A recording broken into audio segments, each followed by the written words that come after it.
All right, my friends. Assalamu alaikum wa rahmatullahi wa barakatuh. So, inshallah, today we're going to be continuing where we left off at with Salat al-Khawf and Salat al-Jum'a. But I was actually looking at the subjects that we were supposed to be covering. We covered all the things related to Tahara, which basically, maybe we could also remember to 258. So the other one was 241 and this one is 258. Okay, let's do that one. And want you to see the glossary and where we're at, what we covered and what we need to cover. Let me see if it's at the end or the beginning.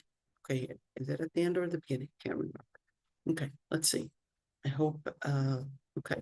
So I was hoping to actually find the one in English and in Arabic, so it doesn't seem like it's here, but okay, whatever. That's okay. At least we know what we're doing in Arabic. Let's see. Okay, let me see if I can find it in the beginning. Okay, here we go. Yes, it is here. So I'm just gonna look at the contents right there. So we did, and throughout our Fiqh of Worship class, we worked on the purification. We talked about all the different rulings related to purification. We finished tayammum, we finished removal impurity, we finished menstruation. We also went into the chapter of prayer. We talked about the acts of sunnah, manners, detestable acts, voluntary prayers, witr prayers, tarawih prayer, duha, Sujood Sahu. We talked about all of these things. So I'm just looking at right there. And guess what we have left? That's all we have left right there. The only things that we have left are really, let's look at it from here to here. So we only have these ones. Okay. So we're looking at Salat al-Jumu'ah. We're looking at Eid prayers. We're looking at the Salat al-Kusuf right there. And we're also talking about Salat al-Istisqa, and we're talking about the death and burial. So, in other words, we're looking at one, two, three. Well, that one's three. These actually go together. Okay. And we're looking at 4 classes left almost. Maybe we'll give it a 5 just in case. Okay. For our fiqh of worship. Okay. So that would be the end of fiqh of worship in inshallah max 5 classes. Okay.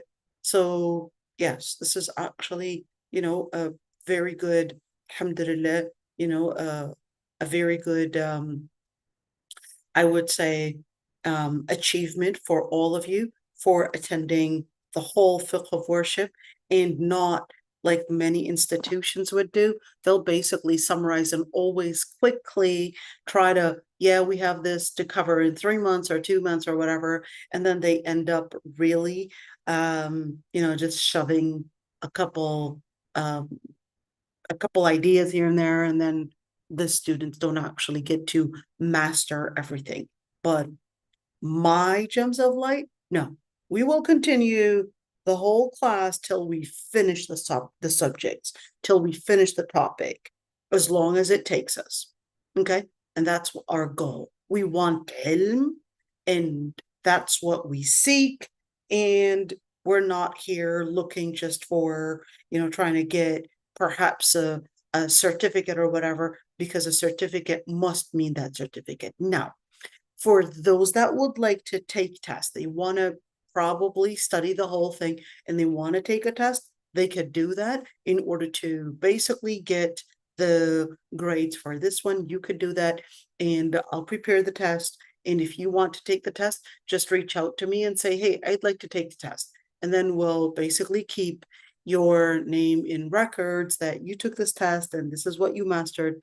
And inshallah, hopefully, once you complete all the different prerequisite and also, of course, the other classes, hopefully you can get, inshallah, a certificate of completion, inshallah, as a da'iyah, inshallah. Okay, so this is, what we're looking at. Let's go back and actually do. So we're looking at page, what, 241 we said? Good, alhamdulillah. And let's go for the other one. I believe I said 254. Am I right? No. Okay, I was close. Oh, hold on. I was close. We're going to get there. Hold on. Don't worry. I did it. Okay, 258. Okay, here we go. So let's start, inshallah, with Salat al-Khawf. Let me just talk a little bit about Salat al-Khawf. So when we're speaking about Salat al-Khawf would basically be the prayer that is done uh during a battle. Okay, that's done during a battle. So keep that one in mind. This isn't talking about any type of fear, but this is actually talking about the fear during the battle, and we're afraid that we might be attacked and so forth. So then in that situation, there's a special prayer for it.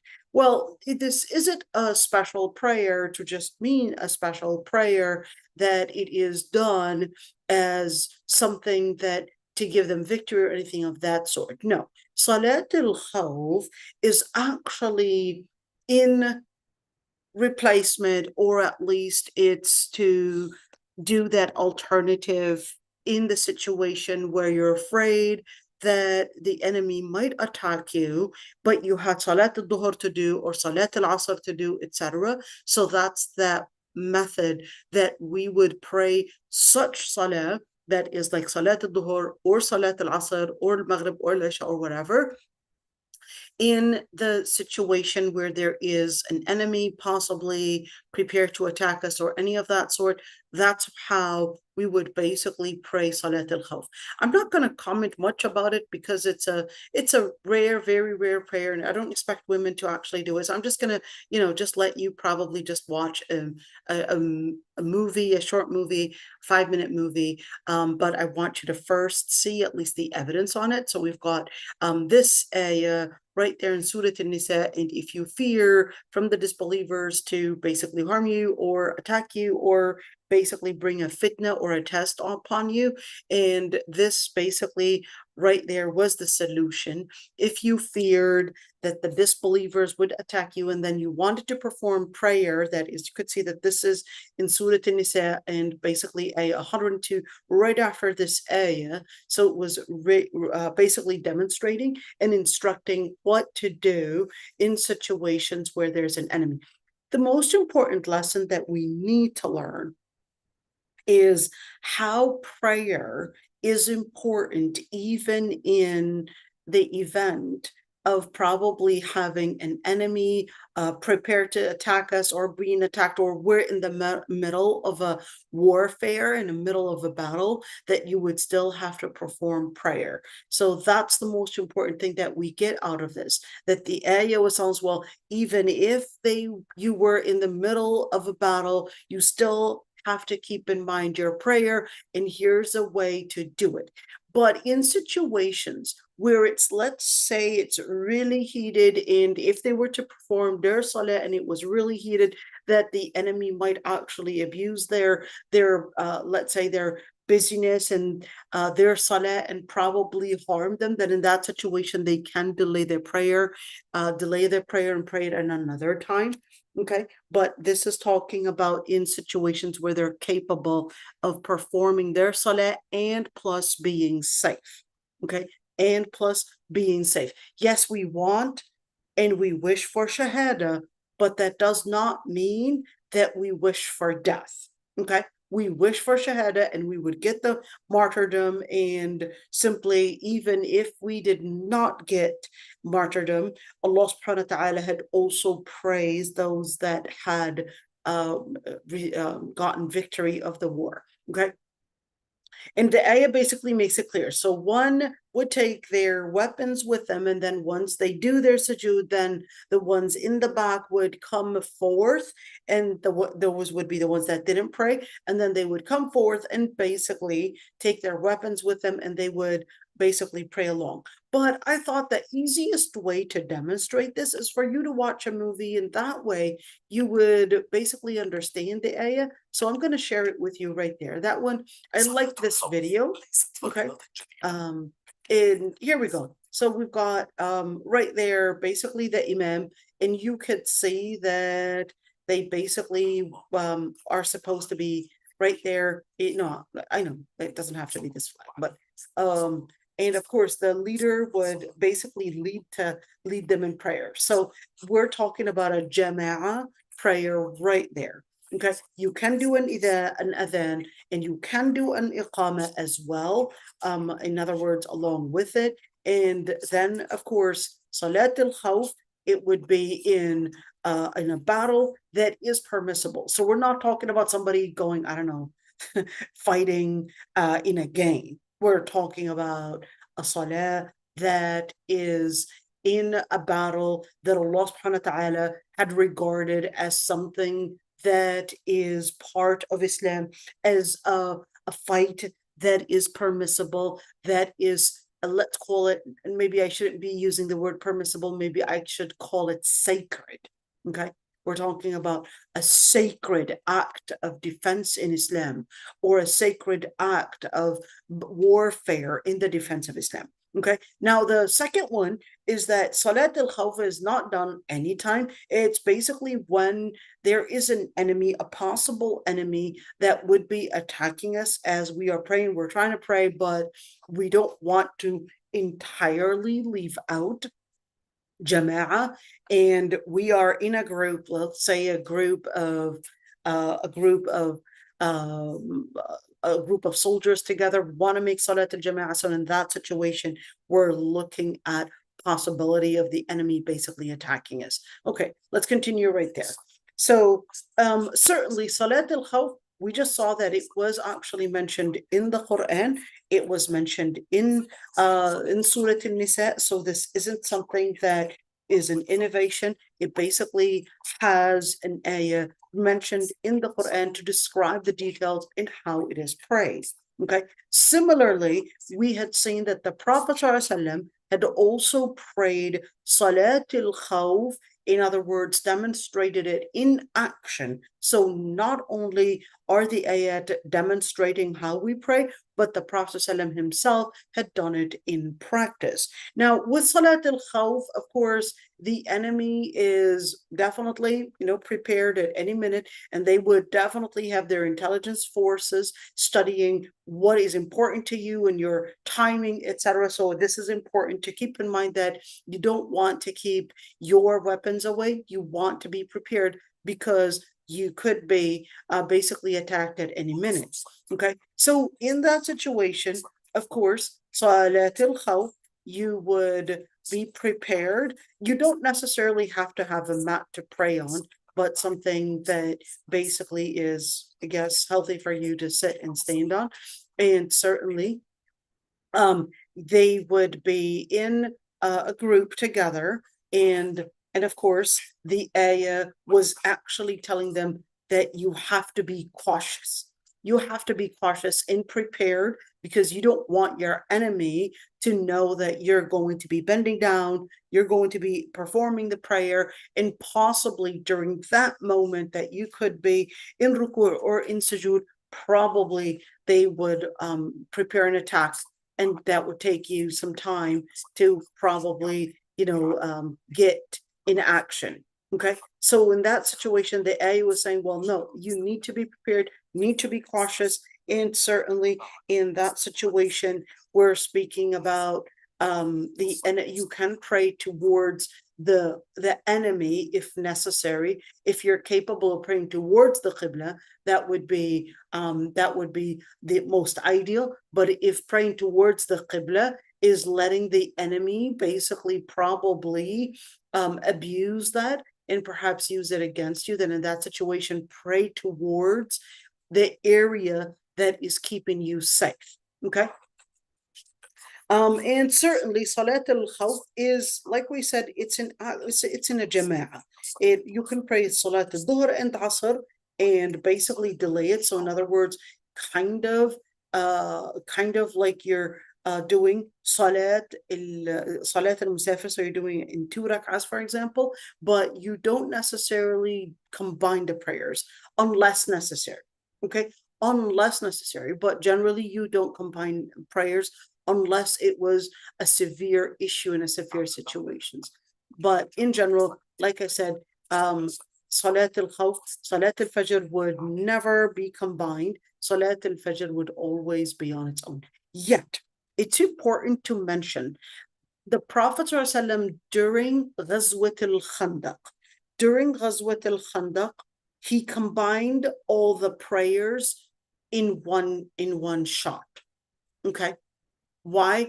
Because during the Battle of Al-Khandaq, we're talking about the 5th year Hijrah, and they were busy trying to build that trench and trying to dig that trench all around the Medina, because the enemy was using, one, their alliance, two, abusing, of course, the fact that the Muslims are a minority in Medina. So in that situation, the Muslims really needed this time. They were really fighting with time. So the Prophet ﷺ did not actually pray any of the prayers throughout the day till really the end, and combined all the prayers together.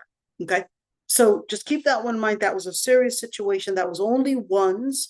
It wasn't something that was frequently happening. Okay, but in general, of course, Dhuhr and Asr can be combined together. Maghrib and Isha can be combined together in those dire situations. But in the extremely dire situations, of course, the person can actually delay the prayers even for at the end of the day. Okay, we're speaking about extremely dire situations where, we're talking about, in a warfare here. Some scholars did actually say in extreme dire situations. Dire does not mean in situations where, I'm at work and I can't get a 5 minutes off work, and etc. And I don't know how to ask for that, and I'm afraid that I might lose my job, etc. That's not a dire situation. We're talking about dire situations like this. Okay, or perhaps dire situations. Some scholars actually extended those dire situations. Let's say somebody is on palliative care and they couldn't actually be on those painkillers and wake them up, etc. But at the end of the day, or possibly maybe at one point, they're capable of waking up, even though they're in extreme pain, but they're capable of giving themselves possibly like a 15-minute window to make their prayer. And that was the only time. The rest of the day, they're probably sleeping, and because of those pain medications that basically put them to sleep and get them too drowsy to wake up. Okay, so those would be a dire situation. Okay, and similarly, we're speaking about perhaps maybe a surgeon that's on call and who's performing a surgery right now. And if we're basically giving probably a couple minutes away, this might mean somebody's life. That's a different situation. Okay, if a person is praying in their own, let's say, space, and probably maybe a cave or something, they wouldn't be praying this, but of course, they would be praying on their own. Okay, if we have perhaps maybe an enemy maybe coming in, or possibly a Muslim soldier possibly going on their own, and perhaps maybe needing to gather information or do what is necessary in that situation, this Salat al-Khawf would not be there, because Salat al-Khawf is a congregational prayer during, is actually in congregation. So a person that's probably maybe using that, technology system, and they're out on their own doing another job, they would not be included in Salat al-Khawf unless they're capable of giving themselves a couple minutes in, doing that rotation. That's a different story. Okay. And the same thing, whether they were, on ground or in midair, or possibly in sea, they could pray Salat al-Khawf. It doesn't have to be on land. So here we go. Now you could see one thing is that there's a group that's on the lookout, basically protecting the backs for those that are praying, and you've got one group that's doing that prayer. Okay, so one is doing the lookout. They're not joining the prayer. They're just really watching their backs. Okay, they're keeping their backs. The first group is praying. What did they pray? They just prayed one rak'ah that includes one, of course, reading the Fatiha, making a ruku', making a sujood. Now let's look at that one. Now they just did 2 sajdas. Here we go. what did they do? So the Imam got up normally, and let's see what happens. Now, these guys, they're doing 2 rak'ahs on their own. The second rak'ah was being done on their own, and the Imam is basically right there, standing and waiting for them to actually finish their second rak'ah. They did the first rak'ah with the Imam in congregation, but then the second one, they performed it together swiftly. Okay, let's say, and here we go. And once, of course, they would basically, if it's Maghrib, Dhuhr, Asr, they would basically finish the rest on their own, and those guys are on the lookout. The Imam is waiting really till they finish. Okay, the Imam is waiting till they finish. Now the other guys would basically come in, and the Imam was waiting all along, and the other guys would come in, and basically the guys that were praying, they would go and be the ones to be on the lookout. The guys that were on the lookout, they would basically now come in for salah.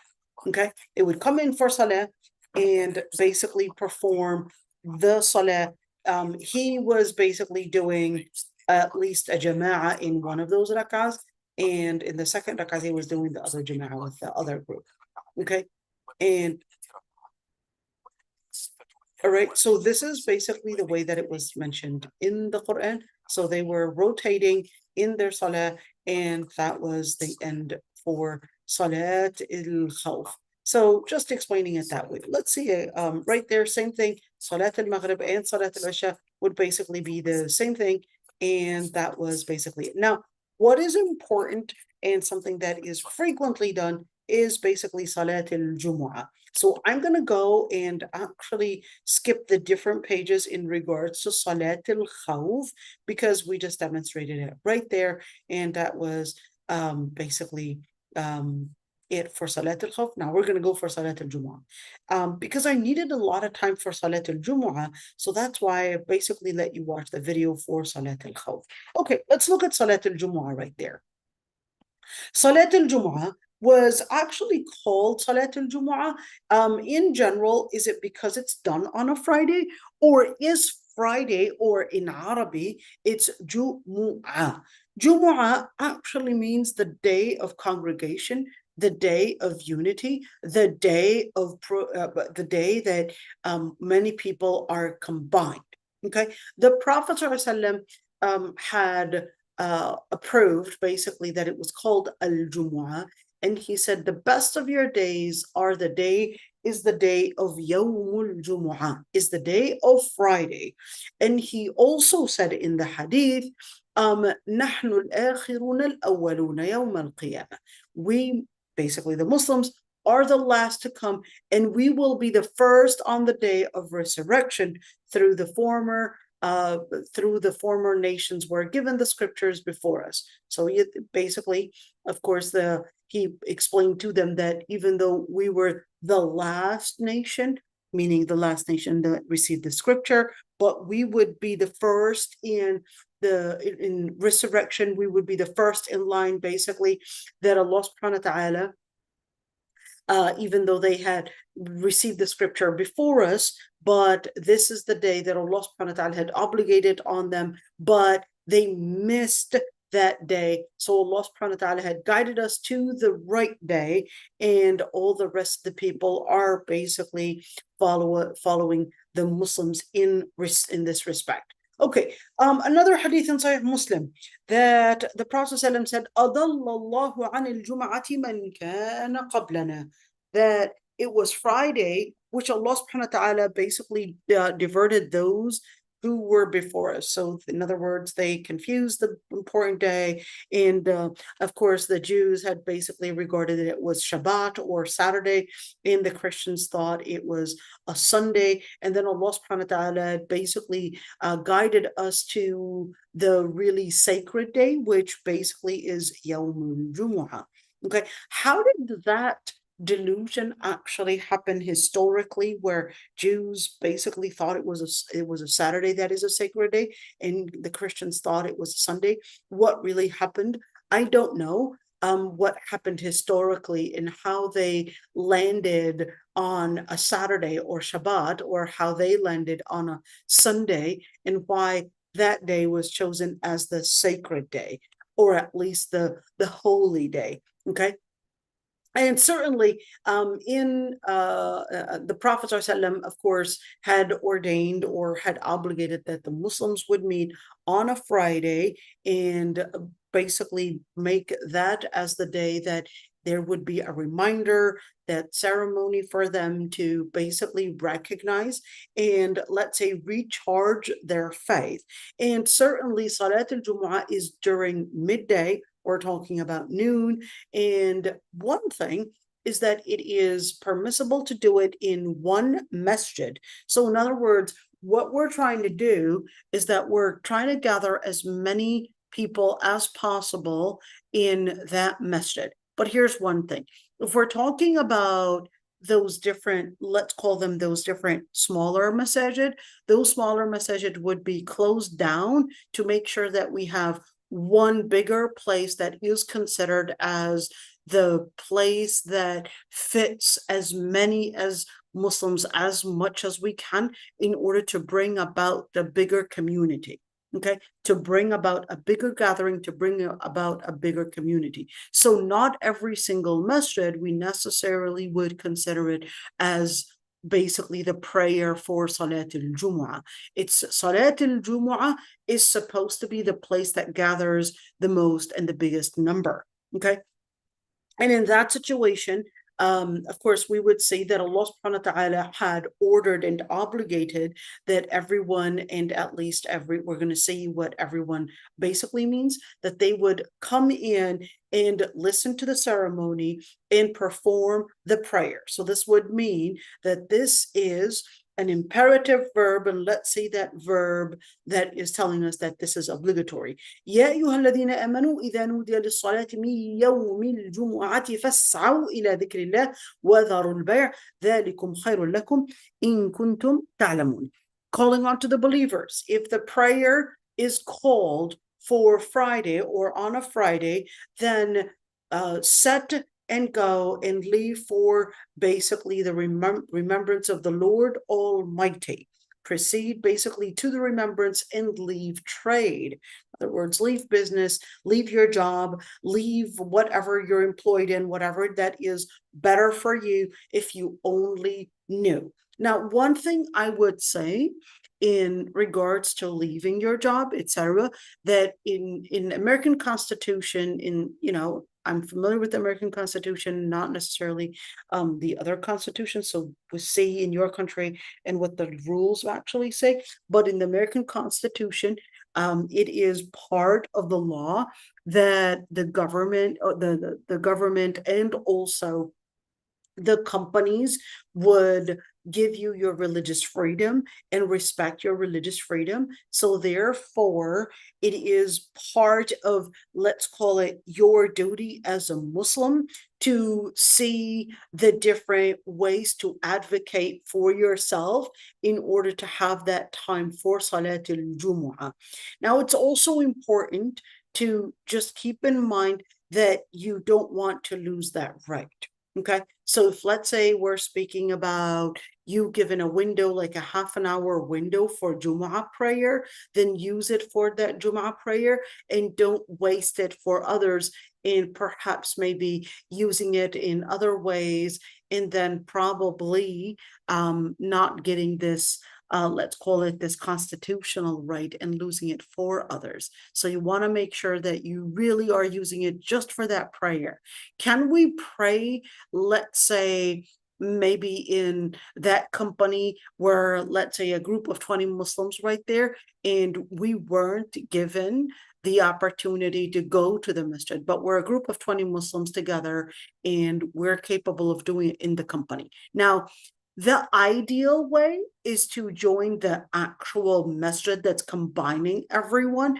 But if that is not possible, and that was putting your job in jeopardy and at risk, okay, or probably, let's say, a group of boys, let's say in a school, and they were in the school and the school did not allow them to get a dismissal or an early dismissal to attend Salat al-Jum'a, and the school basically said that they could only do it in school, they can still do it in school. Even if it's a public school, they could do it in school. So what if the school said that they would not give them the time except during lunch hour, which would basically be around 10:30, 11 p.m.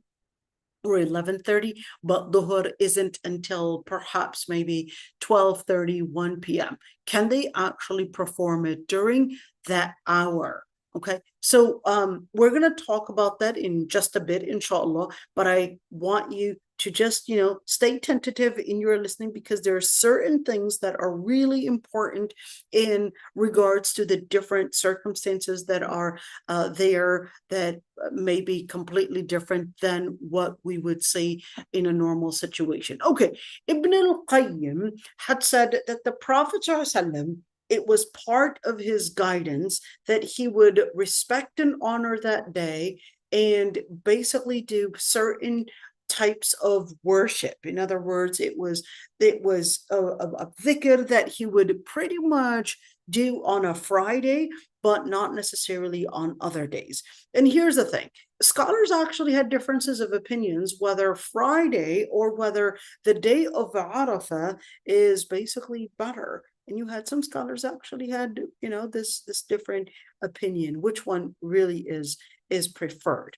Okay, is it Arafah or Friday? The Prophet ﷺ would read certain, let's call it the adhkar that the Prophet ﷺ would do on a Friday, but not on any other day. In Salat al-Fajr on a Friday, he would basically read Surah al-Sajda, Alif Lam al-Tanzil. So we're talking about all Surah al-Sajda in the first rak'ah, and in the second rak'ah, he would read Surah al-Insan in the second rak'ah.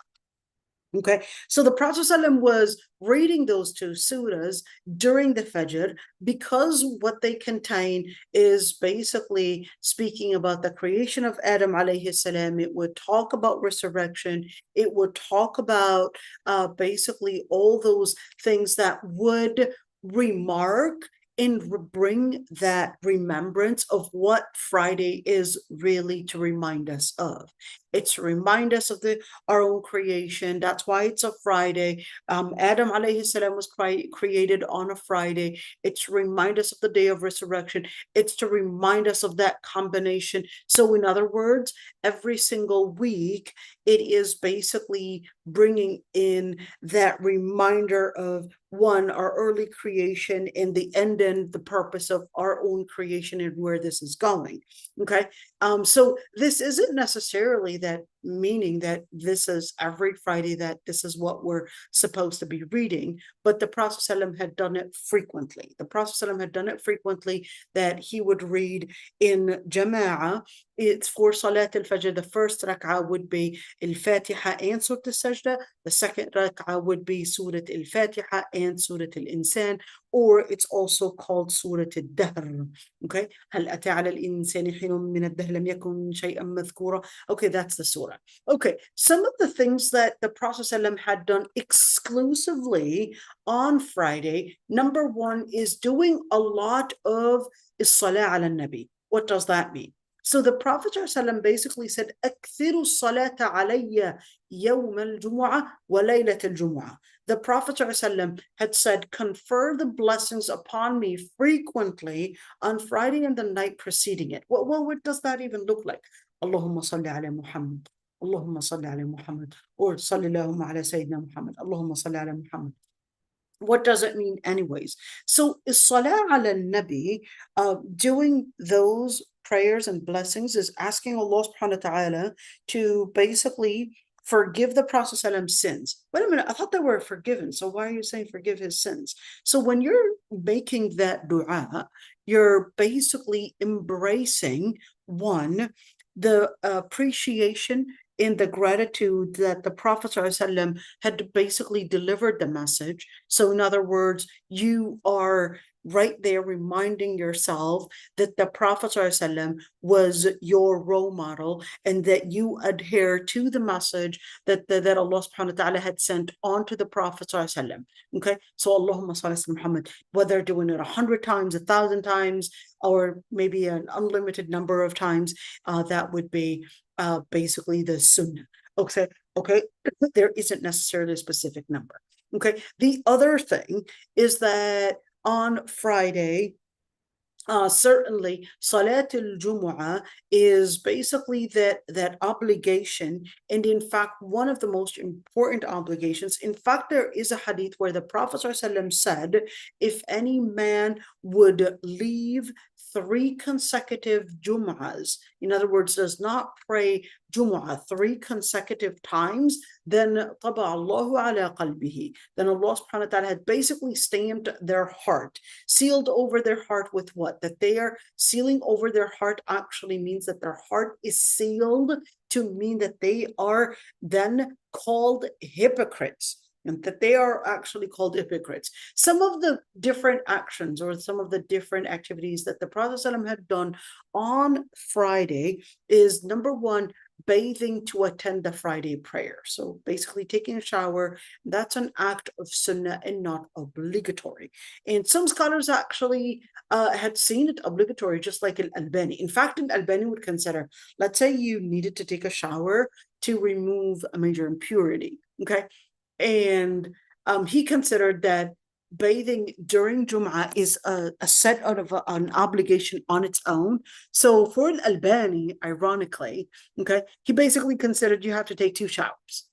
1 shower to remove the impurity, and then the second shower is because he regarded that it was obligatory, and that you would basically do the Jum'ah shower. Okay, so he considered that you would do 2. That I never heard of any scholar actually say that, but the irony, yes, he said that. I mean, every single scholar has, the place where they were, let's say, magnificent in, and I would say, exceptional in their contribution. And every single scholar has those areas where, sometimes you wonder how it slipped them. But anyhow, al-Albani is one of those great scholars of hadith in our modern times. In fact, one of the greatest scholars in hadith during our modern times. And many of those that wanted to somehow disregard his contribution and attack him, etc., I would say they have no knowledge of the great contribution that he had basically presented. And it's so easy to criticize somebody, but if you want to be critical, present half of what he had, 1 out of 100 of what he had done. Okay, just take one of those Irwa al-Ghalil and just do me 1 volume of that, just 1 volume of Irwa al-Ghalil, something similar to just 1 volume of what he had presented, and then I'll probably take your words and actually accept some of what you are saying. But al-Albani basically had done research in over 100 volumes, almost 1,200 volumes is what al-Albani had basically contributed in the science of hadith. You can't beat that. You cannot beat that. Anyhow, but despite that, there are certain fatwa. He's an excellent person in hadith when it comes to fatwa. I guess sometimes not all scholars would basically approve all of the different fatwas. Anyway, he's a great scholar. Okay. So another thing is that, of course, the other opinion is that some scholars actually consider that it would be obligatory on a person that probably needs to just take a shower, maybe a strong odor, and maybe, I don't know, they were probably cooking or something, and definitely the smell is there. So then in that situation, take a shower before coming to the masjid, and that's basically a sunnah. on Friday as well. It is desirable and the sunnah to basically put on some perfume.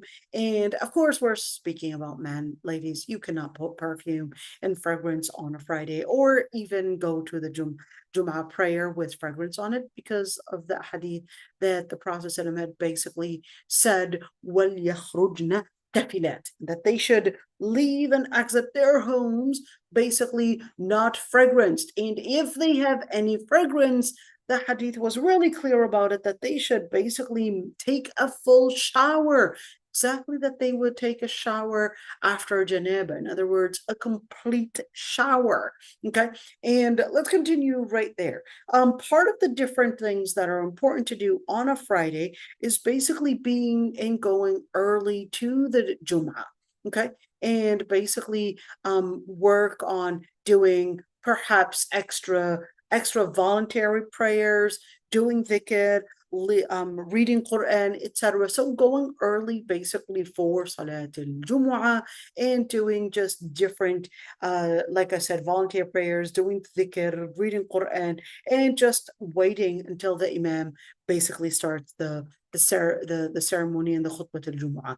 Now, another thing in relationship to Salat or Khutbah al-Jumu'ah, it is obligatory to listen to the ceremony, unlike the ceremony that is done, or the ceremony that is done during Salat al-Eid and Salat al-Kusuf.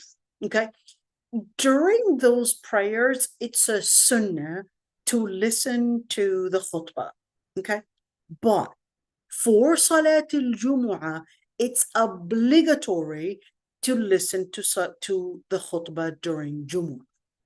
Whether you are organizing in the masjid, volunteering to clean, etc., you cannot be talking during the khutbah, because not only are you basically disturbing others, but you would also be considered as committing al-laghu. What is al-laghu?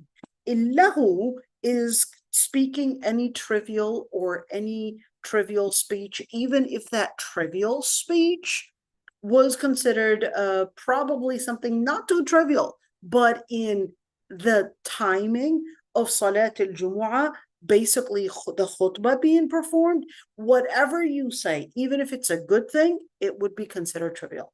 It would be considered a form of laghu, even if you were making a dua. Not during khutbah. You're supposed to basically be listening, and therefore it would be impermissible to speak during al-khutbah. And in fact, there is a hadith, وَالَّذِي يَقُولُ لِصَاحِبِهِ أَنصِتْ فَلَا جُمُعَةَ لَهُ. Whoever tells his companion to quiet, then they will have no reward for Friday. Okay, and let's see, some of the different things that we would do on a Friday is reading Surah Al-Kahf. Okay, and even though he said it was authentically narrated, that anyone who recites Surah Al-Kahf on Judgment Day, that Allah subhanahu wa ta'ala would basically shine from under his feet up to the heaven. It will shine for him on the day of resurrection, and the sins he committed between the 2 Fridays will be forgiven. Let's see, لغة عربية. من قرأ سورة الكهف يوم الجمعة سطع له نور من تحت قدمه إلى عنان السماء يضيء به يوم القيامة وغفر له ما بين الجمعتين. Here's one thing. Even though he actually said ثبت, but that's not necessarily accurate. It wasn't actually proven to be authentic. Some scholars actually debated the authenticity of this. That doesn't mean reading Surah Al-Kahf on a Friday. It doesn't mean that it's a bid'ah. Okay, it is something that was practiced by the Salihin. Reading Surah Al-Kahf on a Friday was practiced by the Salihin, even though we don't actually have an authentic evidence. It doesn't mean we don't have a hadith that are at least classified as Hasan. What is Hasan? Is that Hasan like Hasan ibn Ali ibn Abi Talib? No. Hasan is basically, let's say, a second classification after, or at least after authentic hadith. So after Sahih, or at least before Sahih, we've got three levels. We have a level that is da'if, which is into 69 different categories, okay? A weak hadith, or two, a Hasan hadith. A Hasan hadith is like authentic. It's really close to authentic, except that the wording is not probably the greatest in its wording, but it is still considered a form of hadith sahih. It's a Hasan hadith. Okay, some scholars actually debated whether it's Hasan or Da'if, but in the end is that it was a common practice that the Salihin would actually read Surah Al-Kahf on a Friday. Okay, another thing about Friday is that there is a special hour that the Prophet ﷺ had said that on that hour or during that hour that there is an hour on Friday, and if a Muslim gets it while performing prayer and asks something from Allah subhanahu wa ta'ala, then Allah subhanahu wa ta'ala will definitely meet his demand. إن في الجمعة لساعة لا يوافقها عبد مسلم وهو قائم يصلي يسأل الله شيئا إلا أعطاه إياه وقال بيده يقللها. Okay, so the Prophet ﷺ basically made it clear that if a person is praying during Jum'a, okay, doesn't during Jum'a meaning on the day of Friday, this isn't talking about Salat al-Jum'a itself, but during Jum'a, they perform a prayer and they would make that dua, okay? If we're speaking about that hour, we're not necessarily talking about 60 minutes. We're talking about a time, a certain time lapse, but we're not talking about a 60-minute window. But we're speaking about that it could be 20-minute window, it could be half an hour window that Allah subhanahu wa ta'ala is making that time a privilege. He didn't locate the exact time and when it really is, but told us that there is this window that any person that would pray within this window and making a dua, that Allah subhanahu wa ta'ala would basically answer his dua or her dua. Okay, and certainly on a Friday, it's a significant day, and that a person is basically, of course, supposed to be doing a lot of dhikr on that day, whether it's praising Allah subhanahu wa ta'ala or whether it's just doing ashhadu an la ilaha illallah, witnessing that, or bearing witness that there's no Lord worthy of worship but Allah, or even testifying that the Prophet ﷺ had sent the message, etc. So all of that is basically mentioned on a part of, let's call it the important things that we should be doing on a Friday. Another thing I would like to say, Ibn al-Qayyim. Who's Ibn al-Qayyim? Let me give you an idea about Ibn al-Qayyim. Ibn al-Qayyim originally was from Nablus, okay? That's a city in Palestine, okay? And later on, he lived in Damascus and lived in Syria and basically continued his life there, but he had the privilege to be a student for Ibn Taymiyyah. Okay, so Ibn al-Qayyim was, let's call him the spiritual, mystical scholar that basically was also the friend for Ibn Taymiyyah. He wrote this book. It's called Zad al-Ma'ad. I absolutely love that book. That book is only in about 4 or 5 volumes, depending on the print. It is actually translated into English. Okay, Zad al-Ma'ad fi Hadi Khayr al-Ibad. Why did he call it Zad al-Ma'ad, and what does it mean? Zad al-Ma'ad basically means the food that you would take along with you when you're on a journey. Okay, so remember, they didn't have resting areas while they were on journeys. It's not like they were going to be finding a gas station, but no, they would carry along probably dried fruits, dried foods, and, you know, just the different things that would help them to basically stay hydrated or basically get the nutrients that is necessary while they're on a journey. Okay, but here's one thing. Why do you call it Zad al-Ma'ad? During the day, he would be basically on the journey, okay? At night, he would use the moonlight to write this Zad al-Ma'ad.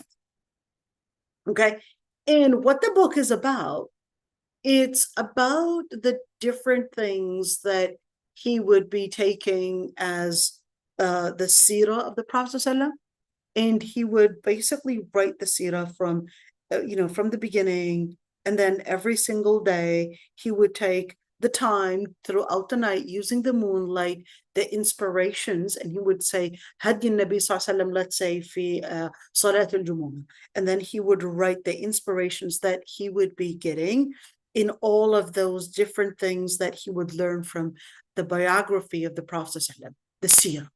Okay, so that's why he called it Zad al-Ma'ad. It's you know what? Let me see if I can actually find the book for you, and let's write it right there. Okay, I'm going to use that and see Zad al-Ma'ad, and I'm going to see, and let's see right there, English. Okay, let's see if we can manage to find it. Okay, here we go. It's translated into the provisions of the hereafter and the guidance of the best servants. That's that book. And guess what? You can actually get it for free right there. Let's see. It's archived right there. And here's the book. It's available. Yeah, good. They gave it to you in 4 volumes. And plus it's translated. Can't beat that. Look at it. And good translation, is it? To me, I think it's looking good. I don't have a thorough, so okay, Zad al-Ma'ad, for a few parts he didn't translate or contained linguistic issues or poems. So he basically omitted that. Translating this book basically contained a lot of knowledge. Absolutely. So yeah, definitely. See that book. Maybe I can give you the link for it. Right now you could see how I basically found it, and it's right there. You could easily get that, and hopefully it would be something that we can benefit from. Read it with your kids. I used to actually do this with my kids. We would take portions and I would read these portions for them as a bedtime story. Anyhow, Ibn al-Qayyim, he basically had said that he found 133 different inspirations in regards to the importance of Friday. Okay, 133 different inspirations. You're talking about a person that wanted to dig deep down. In that book, Zad al-Ma'ad, it's so interesting that he would go farther than talking about that, let's say, that lesson that he would learn from Sirah. And he would talk about issues like the mishya, like, for example, the way the Prophet ﷺ was walking. And he would talk about the different types of gestures, the different types of walks that people would be walking in, and how a person, if they're walking with a shaking movement, that tells you about their personality in one or two different things. If this person is walking in a swift way, and it tells you this. So in other words, it was a book of inspiration, and also a book of psychology, and also a book of adab, and also a book of tazkiyah, and a book of tarbiyah. Wait, we yesterday talked about the difference between these 3. Let's really quick just remind us what adab and tazkiyah and tarbiyah are. Tazkiyah is basically inner purification. So we're speaking about inner purification. We're speaking about spiritual purification. Okay, that's the tazkiyah. The tazkiyah is, of course, the most important scholar for tazkiyah is Ibn al-Jawzi. We talked about that yesterday in tafsir class. The second one is tarbiyah. Okay, tarbiyah comes with a certain routine. With a certain routine, there is a certain action, a certain schedule, a certain behavior that you basically are consistent and basically learn how to put on schedule, and how to basically, let's say, discipline your behavior on a certain routine. Okay, adab is different, because adab would be more that you are disciplining your behavior, yourself, to a certain principle. Okay, so it's not within a certain routine. It's not within a certain routine, but al-adab is basically that you are living a certain principle and you learn how to control your motives to live up to that principle. That's al-adab. Okay, al-adab, let's say maybe, yes, I'm seeing an elderly person, even though I would like to stay comfortable in my spot, but I recognize that honoring the elderly is an honorable principle. So even though I'm comfortable in my spot, but I would basically bend my motives and bend and submit, let's say, myself to live up to the principle that is more honorable than perhaps my comfort or whatever it is. Maybe my mother and father, they're debating me on something, but I'm insisting that, hey, this is wrong, etc. But I will have the adab, the way that I would speak to my parents, even if I disagree with them. You know what? Even if they are wrong, you know what? Even if they're fighting me against Islam, even if they are, trying to probably, trying to get me out of my Islam or whatever it is, I would still have to have the adab of وَخْفِضْ لَهُمَا جَنَاحَ الذُّلِّ مِنَ الرَّحْمَةِ. I would have to live up to the principle to basically be humble with my parents, because Allah subhanahu wa ta'ala said, وَإِن جَاهَدَكَ عَلَى أَن تُشْرِكَ بِمَا لَيْسَ لَكَ بِهِ عِلْمٌ فَلَا تُطِعْهُمَا وَصَاحِبْهُمَا فِي الدُّنْيَا مَعْرُوفًا. Even if your parents would attack you and fight you to associate partners with Allah subhanahu wa ta'ala, then don't obey them in that regards, but stay as a companion on good terms in this dunya. So what does that mean? I'm basically displaying the adab, the mannerisms that Allah subhanahu wa ta'ala had asked me to live up to, the principles. Okay, that's an adab. So the tarbiyah is probably the most comprehensive because it involves a number of different let's say mannerisms, whether we're speaking about spiritual or whether we're speaking about the habit that you would conduct throughout the day, or whether we're speaking about the ethics, the principles that you would carry in basically in your life on different occasions. Okay, now when we look at Ibn al-Qayyim in his book, he would speak about the adab, he would speak about the tazkiyah, he would speak about the tarbiyah. So even if you didn't probably have access to the books of adab and tarbiyah for Ibn Jama'ah, if you were to go to Zad al-Ma'ad, it would give you certain adab on how to walk, how to sit, how to speak with others, how to eat, how to gather, how to deal with your husband, with your wife, whatever it is, how to deal with your parents. And you would find these tips that go in all the corners of your life, just getting those inspirations from the Prophet ﷺ. So if I basically had the option to probably teach everything about Islam and probably choose a book, I might actually choose Zad al-Ma'ad, because it teaches seerah, it teaches fiqh, it teaches tazkiyah as well. That'd be really interesting to actually maybe teach Zad al-Ma'ad one day. Okay.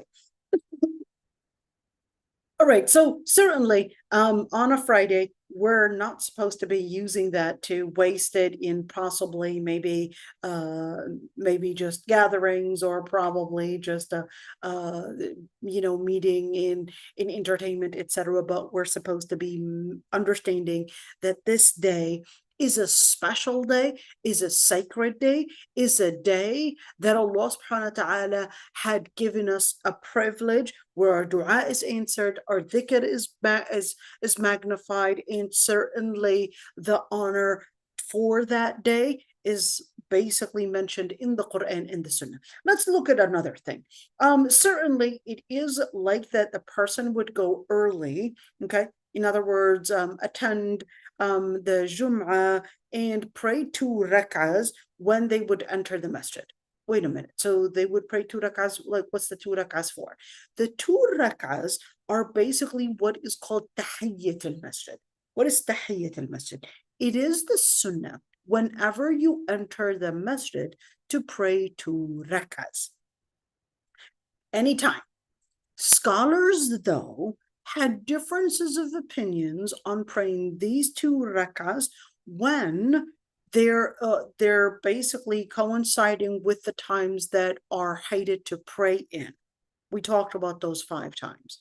After Fajr, after after the sun is in, when the sun is in the middle of the sky, after Asr, okay, and certainly during the time of sunset, okay, and during the when the sun is yellow, basically, and while the sun is setting. Those would be the 5 times that are hated to pray in, or even haram to pray in. So what if I happen to enter the masjid during those times? That's that differences of opinions between scholars, whether you can pray those 2 rak'ahs because they're considered the prayer ذواتي السبب, that there's a reason. I'm not just doing any voluntary prayer. I'm basically doing that prayer because it is a sunnah after you enter, or when you enter the masjid. Okay, some scholars actually consider that that is still a sunnah, even though it is coinciding with the time that is hated. Okay, if a person came in early, are they permitted to probably do extra prayers? Let's say they came really early and there's probably maybe 40 minutes left until Jum'a prayer, then certainly you can actually pray different sunan, unless it's basically coming in at the hated time. That's a different story, but you can actually pray until the imam comes, and this is something basically the Prophet ﷺ had encouraged himself. Okay, let's see. It was actually mentioned in a Sahih that whoever would come for Jum'ah, and they would basically get busy doing voluntary prayers until the imam would basically go up, and ثُمَّ يُصَلِّي مَا كُتِبَ لَهُ. They would pray as much as they can, basically, but once the imam comes in other words, we're not talking about coming in through the door, but we're talking about already starting Assalamu alaikum wa rahmatullah. So in other words, if you would come into the masjid and you would basically come in and pray probably 10 rak'ahs, maybe 12, even maybe 8. Why? Because we're praying it in twos. We're not praying it in single rak'ahs. We're praying it in twos. And some would actually not pray any, or some would pray just 2. Okay, but of course, majority of the scholars, they all basically agreed that there isn't necessarily a specific sunnah that is basically on a specific timing, or basically any sunnah before Salat al-Jum'ah. In other words, it's not a sunnah ratiba. What is a sunnah ratiba? A sunnah ratiba is the sunnah, the voluntary prayer that is done before or after the 5 obligatory prayers. Let's do it again. So the voluntary prayer that is done before, just like Fajr, or after, like Maghrib or Isha, that sunnah is, the voluntary prayer is done after. Okay, and some is before and after, just like Dhuhr. There's before and after that you could do 2 or 4 before Dhuhr, or 2 or 4 after Dhuhr. You can do 2 and 4, or 4 and 2. You could do that as well. Okay, for Dhuhr. Okay, but for Jumu'ah, there isn't that voluntary prayer that is done before it, but you can do voluntary prayers before Jumu'ah, just as not a sunnah ratiba, but basically just because you're in the masjid, you wanted to basically take the benefit that it's a Friday and wanted to do basically those adhkar, etc. Then that, in that situation, that would be something that the Sahaba themselves had done. Okay, so in general, إذا صلى أحدكم الجمعة فليصلي بعدها أربعا. If you were to pray, okay,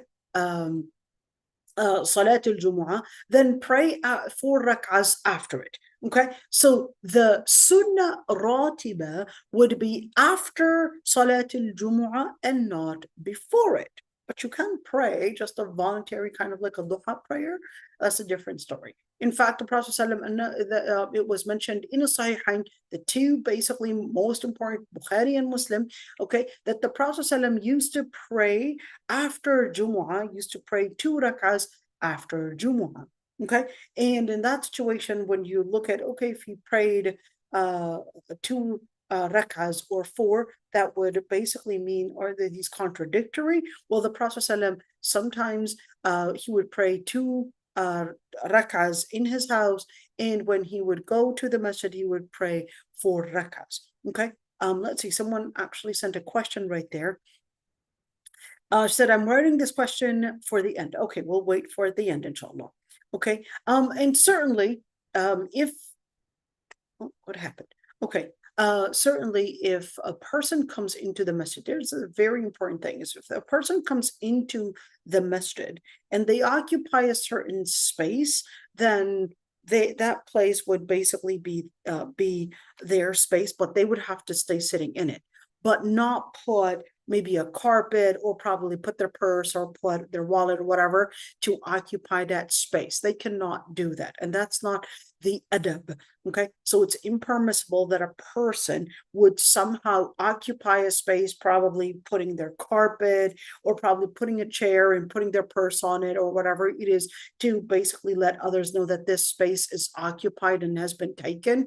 But that's actually not the sunnah, to occupy a space. But if you want to occupy a space, you stay sitting in that space, but not necessarily occupy a space, leave the masjid, and then come back probably at another time to say, oh, this is a space, a spot that I saved for myself, because that would basically be a form of takhatti riqab. That would be a form of basically going past people and disrespecting people. So that's definitely not acceptable. From the different rulings of Jumu'ah is that if a person were to come into the masjid and the imam was making the khutbah right there, it is not permissible.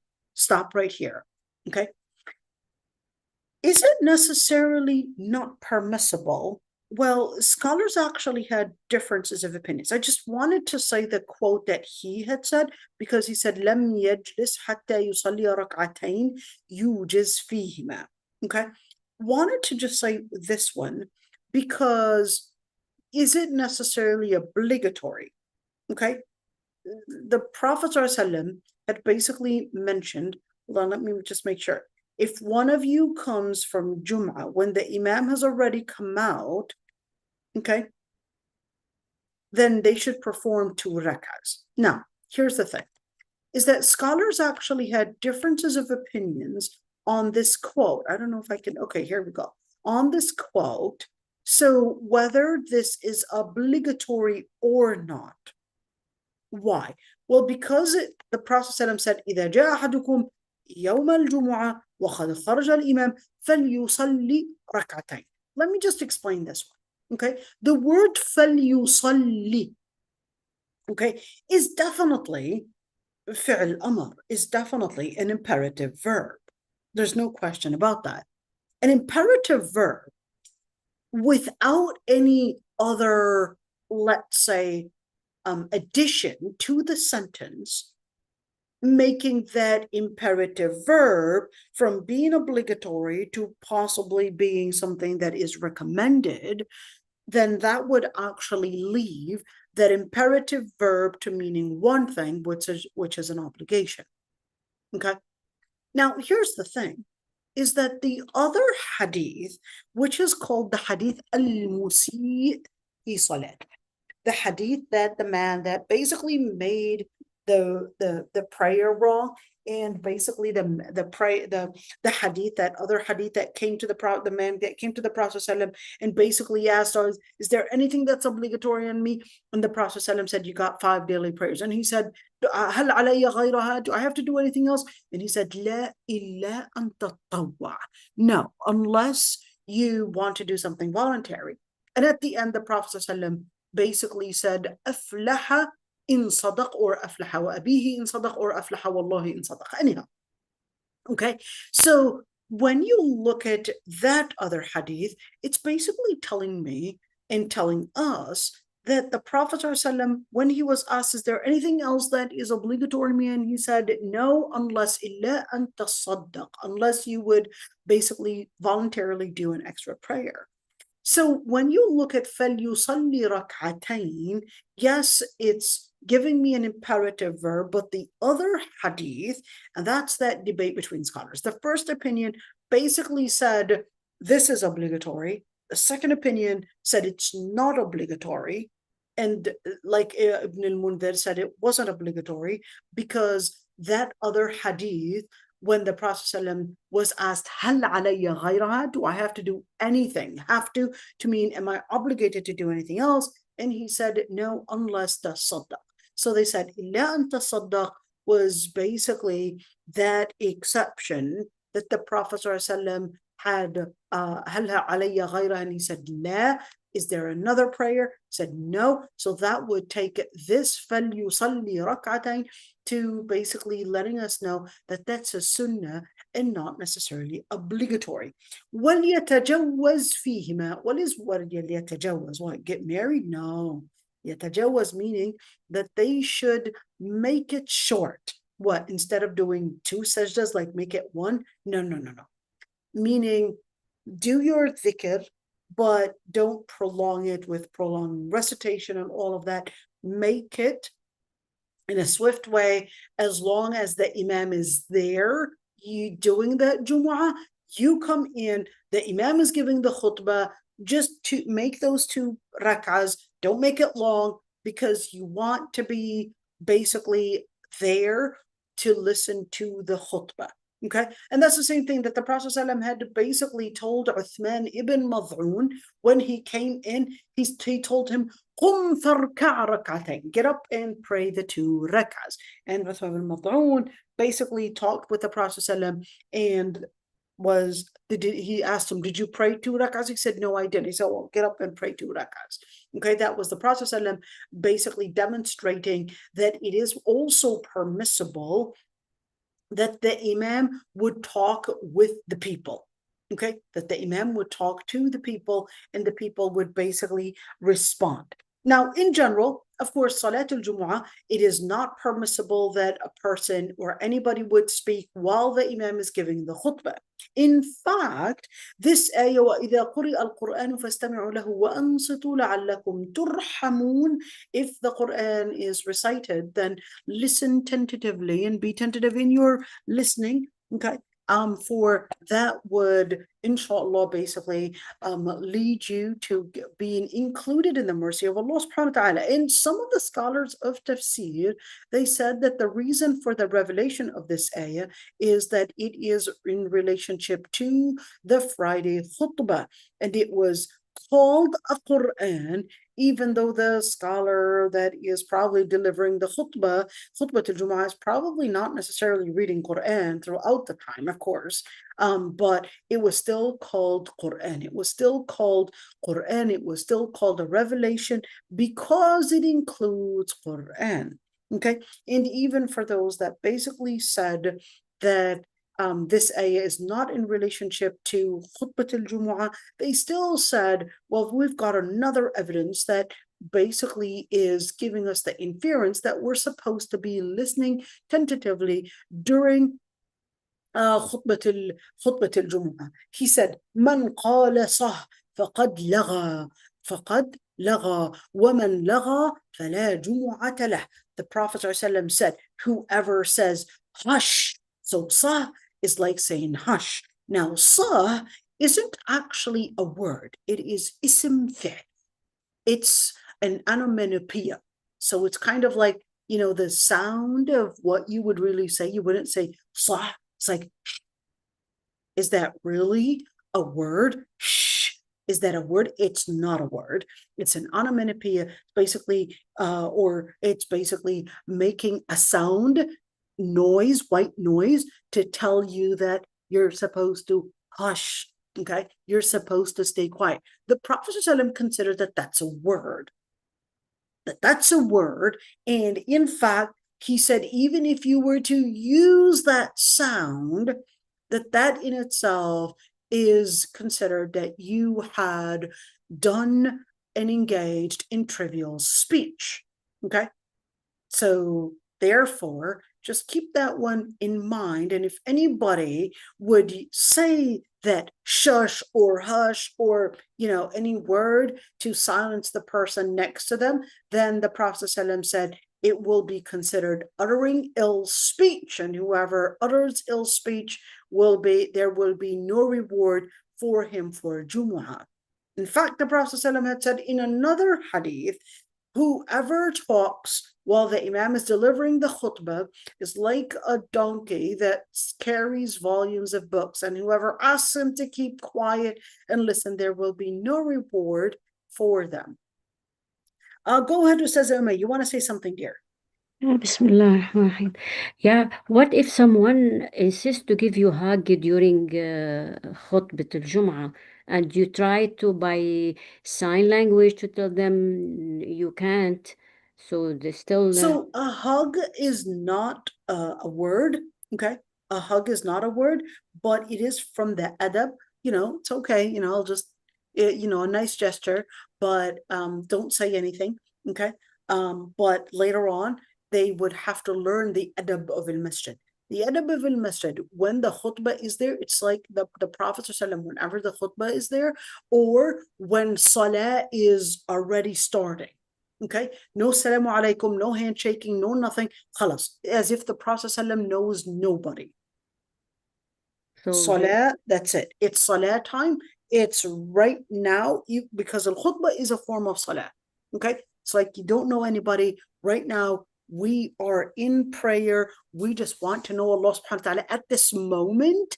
Okay, and basically we would have to teach one another that during khutbah and during salah, during salah, like they're already doing the congregation, no salamu alaikum, no nothing. Right now, we just have one goal, which is to basically attend that spot and that position to basically be for that moment of dhikr. Okay, so that's basically what we have to teach. But if a person performed, somebody came in and basically reached out and you shook their hand, that does not invalidate your Jumu'ah. Okay, let's see. There is another hadith that the Prophet ﷺ had said, إِذَا قُلْتَ لِصَاحِبِكَ يوم الجمعة أنصت والإمام يخطب فقد لغوت.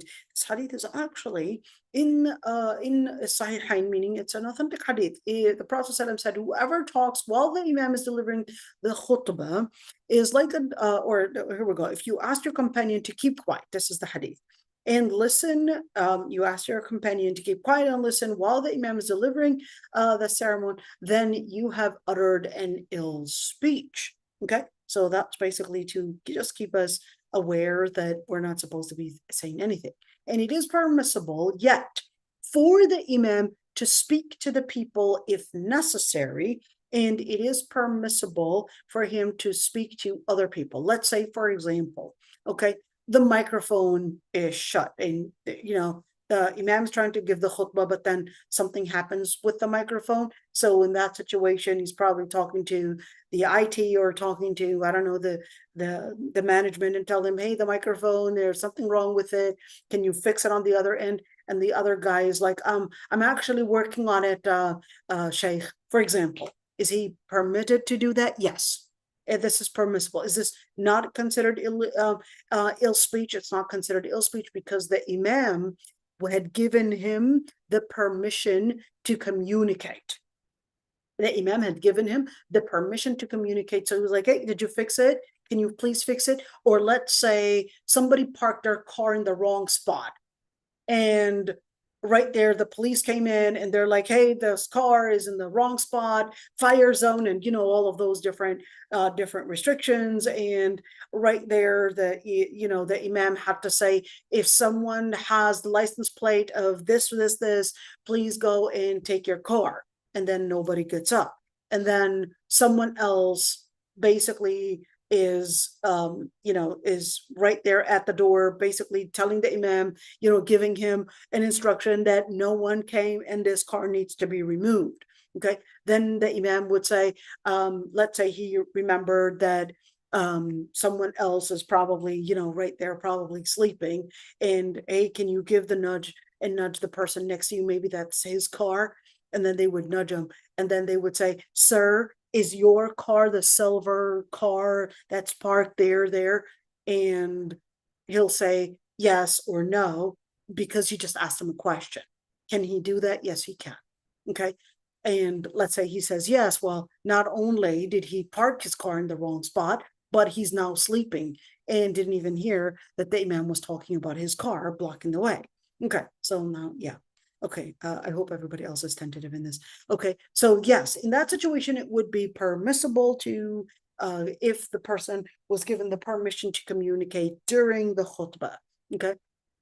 And certainly, if we were to get beggars, let's say we got beggars basically coming during the khutbah, then in that situation, certainly it is not permissible to give a donation to beggars during the khutbah, okay? Because the beggar was not supposed to be doing this during the khutbah, and therefore you don't want to support the beggars on what is not permissible, okay?